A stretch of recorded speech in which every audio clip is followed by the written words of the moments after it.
Welcome to the Fantasy Champions Fantasy Football Podcast. Here's your host, Morgan Colby and Rick Lemon. What's crack-a-lackin', my dogs? What's up, what's up? It is freaking draft week. Oh my gosh, it is. That was it kind of approached very quickly. It really did. I think the difference is last year as Patriots fans, we cared. Like, what are they going to do at quarterback? Yeah, and now it's just like, I mean, if we draft Jameson Williams, I'll jump off a bridge. Yeah, that's fair. I'll be excited. Not in a bad way. I feel like, actually, if the Patriots don't draft Jameson Williams, I'll jump off a bridge. If they trade back, I'll jump off a bridge. If they trade back with Jameson Williams. So basically what you're saying is you're just going to jump off the bridge. Yeah, sounds about right. But like if it's a good player out of excitement, I'll jump off like a small shallow bridge so I survive. Okay. I see. Yeah. But if it's a bad player, you're just I'm all in. Yeah. Right. So anyway. No, not even just a bad player. Like if it's a player, like it's a player, it's a new guy. We'll see how he turns out. But if it's like a trade out when one of the guys I want is on the board, like Daxton Hill or Jameson Williams, like Jameson Williams there at 21 and the Patriots moved down to 66 now for a 7th round pick. I'll let's introduce the show first. My name's I didn't even say their names. Yeah, we probably should do that. My name is Morgan Colby. I got Rick Lemon with me as always. Welcome to Fantasy Champions Fantasy Football Podcast. Today we're going to talk about a rookie. We're going to do a rookie mock draft, the third one, 3.0. So giving you advice on how, I think this is a Superflex one this time, but giving you some advice on how to deal with the same situations that we talked about on the last show, but this time being Superflex. And Rick is now going to draft late, and I'm going to draft early. But that's what we got for you today, a rookie mock draft. Before we jump into that, check our website, fantasychampions.com. Follow us Twitter, Instagram, Facebook, TikTok. If you're listening on Apple Podcasts, Spotify, Stitcher, any other podcast platforms, please leave a review. Share this podcast with your friends. If you're watching on YouTube, subscribe. Click the bell for notifications, like, and then comment down below any questions you may have for us, and we will get back to them pertinently or urgently or whatever the word you want to use. I was going to ask you, Rick, what team do you think the New England Patriots what player, what running back do you think the New England Patriots are going to end up drafting this year? James Cook. Yeah, he's a good one. White replacement. That's a good one. That was just the first thought that came in my head. Pass catching back, and they're taking them a second round, like a round early. We need a pass catching running back. Bill, don't you think getting a star wide receiver for Mac could help elevate his career? Pass catching running back. What are the options? Are you sure we have positive Jameson Williams on the yeah, that's how the conversation would probably go. Like this James Cook guy kind of reminds me of James White. Yeah, they do have the same first name, Bill. So there's that. That's actually a great one. James Cook, yeah. We're totally. Do you have taking any? Back. Yeah, since this is our last, rookie draft. Well, it might not be because what if we do a rookie draft after the NFL draft? We probably will. Didn't we do that last year? I don't know. I can't remember. I think we did because we were seeing what changed. Yeah, we probably would do that. I don't know if we did post-draft rankings. We probably should do that too. Yeah, probably. We'll see. We'll see. I usually go all in. Like after the draft, rookie mini camps, OTAs. Yep. All kinds of stuff. It's go time. Did you hear? Did you see my tweet? So I was talking to my wife. Okay. About something going on with the Patriots. And because they're having like some form of team activities they just did. Sure. I don't even know what they're called, but either way. So I said that they were. I was like, oh, this player is in town because of off-season team activities, and she was like, oh, so what does that mean? They go like bowling or something? And she was dead serious. Like, this wasn't like a joke. And I didn't say OTAs. I said off-season team activities. So she's like, oh, what, they hang out, go bowling or something? And I was like, yes. Yeah, that's totally what it is. They all get together for a nice team activity. A nice team barbecue at the Crafts. Yep. I think they've actually done that before. Yeah, you got to win a Super Bowl first, though. But anyway, yeah, I was dying laughing. I was like, "Are you really?" That is pretty funny. I'm not gonna lie. So now every time I say that, maybe they should try that. They should try that. Some team building chemistry. Exercises. Exactly. But anyway, so yeah, we're gonna talk about a mock draft for this episode, and without further ado, we should just jump right in. Probably. So on this particular mock draft, like I said, we have, and I'm going to get my screen recording going because Rick yelled at me already. I didn't yell at you. Yeah, it wasn't really a yell. It was more like a suggestion. A suggestion of sorts to screen record for you people, and I believe I'm doing that now. So we'll see. I'm going to try not to change screens because last. And you have the first overall pick. People really go in one of two directions here. I think I know which direction you would go in. If you had the first overall pick, and you're going to prove that right now, or disprove it and go in a direction I would not expect. So, yeah. I want to just check my settings real fast so you can watch me live do that on YouTube. Yeah. I know who I would take first overall. I think we did it last draft, but it's 50-50 with these two guys in my decision, but okay, go ahead, make your pick. So 101 in a Superflex draft. Easy money on Malik Willis.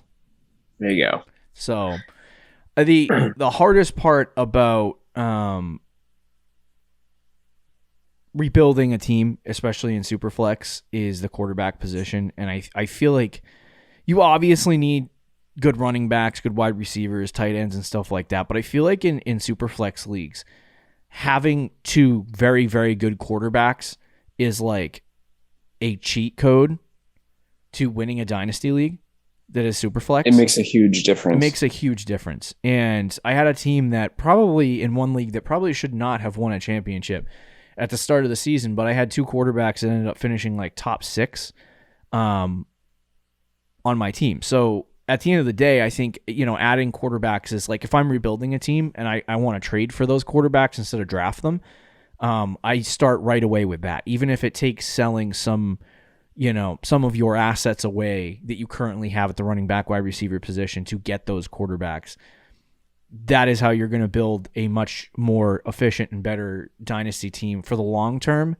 and for the short term, is to have those quarterbacks. And so if you're rebuilding and you have the 101, it's got to be Malik Willis. He's the 101 quarterback. I don't know where he's going to go in the draft.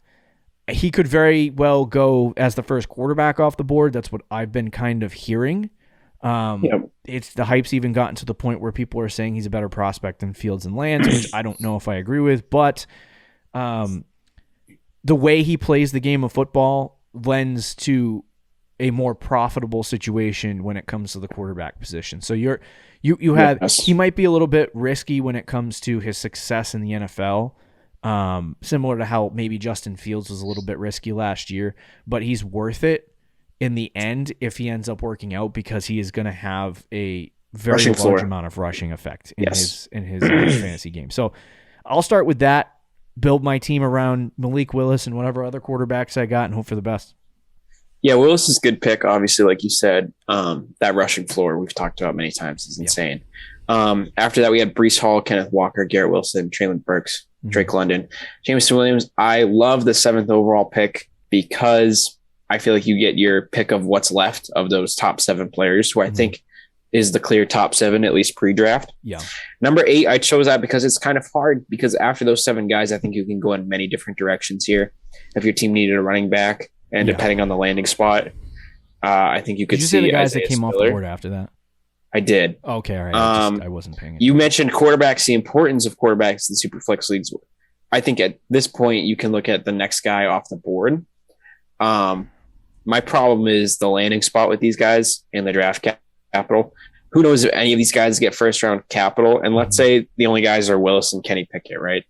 Do you want to take a non-mobile quarterback whose, player comp is like at his ceiling is like Derek Carr at the 108? I don't know. Matt Carroll or Sam Howell? I'm talking about Kenny Pickett. Really? Derek Carr is the comp from Kenny Pickett? That's what I saw from, I think it was McShay. That was a while ago, though. That was like a month Fake ago. slide boy? So, yeah, then I think there's many ways you can go with it. Some people would call this a safe pick. I don't necessarily know if it's true. I'm going to go Chris Olave because I think he's going to get the draft capital. He's going to go in the first round. Yeah. 100% will be a first-round pick. And if he goes to a place like Green Bay or Kansas City, I think he's got the landing spot there. He has the draft capital. And he's already a pretty talented player. He's an elite route runner. Yeah. So I'll take that at the 108. I think it's interesting that after your pick, because Olave is a definitely, I think he was the next best available. If he was on the board here at 2-1, I'd probably take him. But after your pick, you had Kenny Pickett and Christian Watson come off the board. Now, Pickett is expected. I could even see Ritter, Howell, or Carroll, one of those. Depending on guys. landing spots, one of those guys, sure. Yeah, landing in the first round as well. I think that's what's going to end up happening post NFL draft. But Christian Watson going at 110. I mean, this boy was late second when we started doing rookie mocks 3 weeks ago. Yeah. Something's happening in the fantasy community with that guy because he probably wouldn't have been my pick at 2-1. But interesting. What do you think of the rise of Christian Watson? He would need day one capital for me to take him in the first round, I think. Yeah. Which I don't see happening, but we'll see. I mean, he obviously profiles really well. Yeah. Is he an actual good receiver? I don't know. But I would definitely, I love him in the second round. So, but as at the 110, I'm not sure. Yeah. So for my pick, I'll go to the second best position that, and I probably won't leave that position to be completely honest with you for the rest of the draft. But the second most important position when rebuilding a dynasty team, I think, is the wide receiver position. And you can go a plethora of ways depending on how you want to shake this out. We got George Pickens, Johan Dotson, David Bell, Sky Moore, Justin Ross, some of these guys, some of the wide receivers. This is a 10-team draft, by the way. Totally forgot to say that when we started for the listeners on the actual podcast. Right. We just kind of started. So it'll be slightly easier. Now, you could make a real argument for Johan Dotson because he has been flying up draft boards in Dynasty in rookie drafts, I should say, and for a couple of months now. Yep. And I think depending on his landing spot and depending on how high he goes in the NFL draft, that will definitely affect where, like, if he ends up a second or third round pick, I think he'll probably end up in the vicinity of 2-1 to 2-4. But if he ends up like a fifth round, fourth, fifth, maybe sixth round pick, his stock is definitely going to drop probably into the third round, is what my guess would be, early third. But the guy that I think you have to take here is the guy at the bottom of the Wilson, Burks, London, Jameson Williams, Chris Olave tree, which is George Pickens. He's a speed guy. I have a strange feeling here about George Pickens that he's going to get drafted by, if the Chiefs don't trade up, he's going to get drafted by the Chiefs. Yeah. The thing with Pickens, and I like the player a lot. There has been a lot of stuff lately about his character issues. Perfect. Yeah. Perfect for the Chiefs. So there's a rumor that he's either going to be like a first round pick and go to the Chiefs, and we could be, if that happens, we're talking about him as being Matthew like beat somebody. Yes. Yeah. Yes. We're talking about him as potential Jones beat somebody. Probably perfect as a first round pick. But if he falls in the draft, he could be falling in rookie drafts as well. But I do like the pick. I would have went him or Dotson, and lo and behold, somehow Dotson is here at 2-8. Because after your pick, we had Lucky 2-2. you. Sky Moore 2-3. Isaiah Spiller 2-4. That's an interesting one. What do you think about Spiller? I've seen Spiller go anywhere from like 1-8 to 2-8 now, at least. Yeah, he flies all over the board. I feel like Spiller, like if I was sitting there at 2-4 or 2-3 or 2-2 and Isaiah Spiller was on the board, I would take him. But he's definitely like there was a month and a half ago, there was a big three, Hall, Walker, Spiller. And I think people are starting to come around on Spiller not really being that great of a prospect. Right. It's more just turned into Walker and Hall. Yeah, and so that's pushing Spiller down boards. Like I don't really see a massive difference between him, Rashad White, and what if the Kyle Bills Williams. take him in the second round? If the Bills took him in the second round, that would definitely change things. It would probably push him. I don't know that I would take him over Breece Hall or Kenneth Walker just yet. But that would definitely push him into at least in the first round. Into the first round, yeah, and probably knowing the fantasy community, knowing top what 7. we know about these people, it would definitely be like top 6 or 7. So, interesting if he does end up there. I doubt it'll happen. He definitely seems like a guy that would get drafted like in the 3rd or 4th round and kind of be in that. If he gets drafted in the 4th round or later, he's probably toast. But yeah. 3rd round or earlier is usually what you're looking for at the running back position. And if he does get drafted that high, there's enough capital to be like, all right, whatever team that drafted him wants to utilize Even him in the 3rd round, I wouldn't be too excited though about Isaiah Spiller. I would. I agree, unless it was like the Bills or somebody who desperately needed a running back.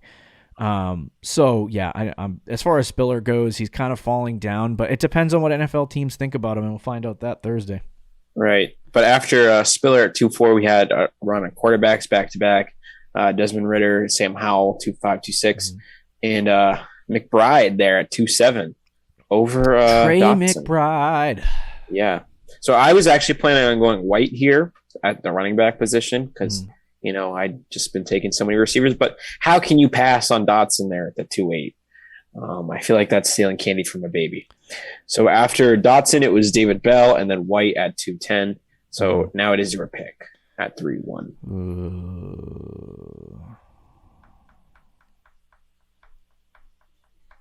Your RB4 is right there. And then your I know. Your go-to receivers up there too. So you got a couple options here. I'm thinking. God. Using your brain for once. Justin Ross ran a 4.69. Yeah, it's gross. I love how you just ignored my shot there. Yeah, I tend to do things like that. I'm used to it, bro. Used to the haters. Another guy to look out on the Patriots running back watch list is Zamir White. Yeah, I could see that. I've actually been hearing things that they worked him out multiple times. Of course. I would not be shocked at all if the Patriots take a running back this year. I think it's got to be Justin Ross, is what my guess would be. Interesting. Okay. But I also really love John Mechie. Okay.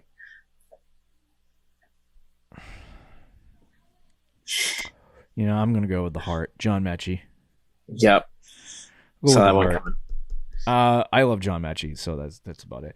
John Mechie is one of those guys too. Like we talk about, like I think Wilson, Burks, Drake London, Jameson Williams, Chris Olave, Christian Watson, George Pickens, maybe even Sky Moore and Johan Dotson. I think those wide receivers are definitely going to go in like the first 2 rounds. If I had to take a guess. And then after that, like Bell might slip into the second round, but I see guys like John Mechie, Justin Ross, Alec Pierce, who have deficiencies in different aspects of their games. I see those guys probably falling in the 3rd to 4th round range. And Mechie could end up being like a 5th or 6th round pick, or he could end up being a 2nd round pick. I just don't know where it's going to go for Mechie and how it's going to end up. If he ends up like a 2nd round pick to the Green Bay Packers, I'll be like pants off. But if he ends up like a 4th round pick to anyone else other than the New England Patriots, I would be nervous. Yeah. So here again, at the 3-8. But 3-1's good value for Mechie, right? Yeah, that's not bad. Yeah. Brian Robinson's an interesting prospect. He was running back out of Alabama. Mm-hmm. Some people have him in the top 5 because they believe in the talent, and he just underachieved at Alabama. So I think it's a good value here at the 3.8. Justin Ross, obviously, I think is pretty good value. But with the receivers here, it's going to kind of depend on where they go and draft capital as well. I mean, I've seen Jalen Tolbert. A lot of people have him in their top 10, 11 receivers. So if he ends up being a second-round pick, I could see that being a possibility here.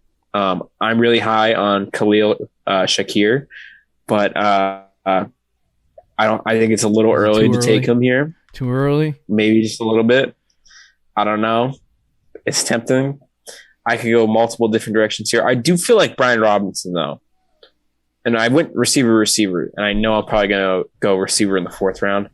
So I think I'm going to mix it up here, take Brian Robinson. I just think that's, as a flyer in the 3rd round for running back, you're typically not going to get much. I think he's a possible guy that you could. Now, I was gonna in my pick, I was gonna take a tight end. Did you say the guys after my pick that went? Oh, I don't think I did. Alec Pierce went at 3-2. Greg Dulcich, Isaiah Likely, Damian Pierce, Jared Cook, James Cook, Kerwin Williams, Brian Robinson, Tyler Agliglier, I don't know how to say your last name, buddy. And then Carson Strong went 3-2. I'm like, Carson Strong, dude. What do you think he actually goes when it's all said and done? Carson Strong? Yeah. Probably where he is. Okay, I was going to say, like, I feel like he should be a 4th round pick, but that's just me. Yeah, I mean, Davis Mills last year, wasn't he like a late 3rd, early 4th? Yes. I think he'll probably be in that same category of like Kellen Mond, Kyle Trask. Yeah. So I didn't anticipate Justin Ross continually being on the board at this point. Wan'Dale Robinson's pretty good. Rick likes Shakir. I'll leave him on the board for him. If he's there. I was going to take a tight end because I feel like this 4th round is the perfect time to take a shot at some kind of tight end. Sure. Especially if they're on a team like if the Chiefs take a tight end this year, right? I'll be like, all right, I'll take a shot. Maybe he won't play for 3 seasons, but that would be a good landing spot. But anyway, so that's a Noah Gray. Just depending on what the situation is, like 3rd, 4th rounds usually, like those picks don't work out, but the success rate of a tight end working out there is much higher than other positions. So like I feel like I would just take a tight end for the most part in a 3-1 or 4-1 league just to get. I mean, at 3-1 or 4-1, just to get a tight end. All the guys that I like are off the board. So there's that. It's kind of gross. Anyway, but Justin Ross fell to me. So I feel like that is a 100% smash pick. Ross has some concerns for me. He had an 8th percentile speed score. I mean, 8th percentile 40-yard dash. It's a 37th percentile speed score and 7th percentile burst score. Yeah, it's really yucky. He had a terrible. His best comp measurables wise is Terrace Marshall, so he kind of matches that physical build. He was good in college though with T-Law. Say again. He was good in college though. Yeah. So he's 6'4", 210 pounds. He's a big kid. He's just he's a little bit slower. His pro day 40 was 4.64. So he's definitely like receivers who run slow like that. It's not like they can't have success in the NFL, but in a league that's getting faster. I mean, Cooper Kupp ran like a 4. Yeah, sure. He's just got to be like an elite route runner in order to. You have to do other things really well. Yeah, really, really well. So I don't know if Justin Ross can do that. I think the speed aspect will push him down. Not just rookie draft boards for Dynasty, but actual NFL draft boards. I've seen a little bit of him on film. He doesn't look as slow as he comped out to or worked out to with the workout metrics. He looks a little bit faster than that on tape. So I don't really know what happened at the combine, but not a good sign for a guy in that vicinity. But I'll take Justin Ross because he could end up being a at that point quarterback. Yeah, at that point it doesn't really matter. After my pick, we had Weidermeyer. I hope he's a success because I kind of like his name. Bradley Zape, the quarterback. I think it's Brock Purdy. Is that his name? Yes. Woods and Ruckert at tight end.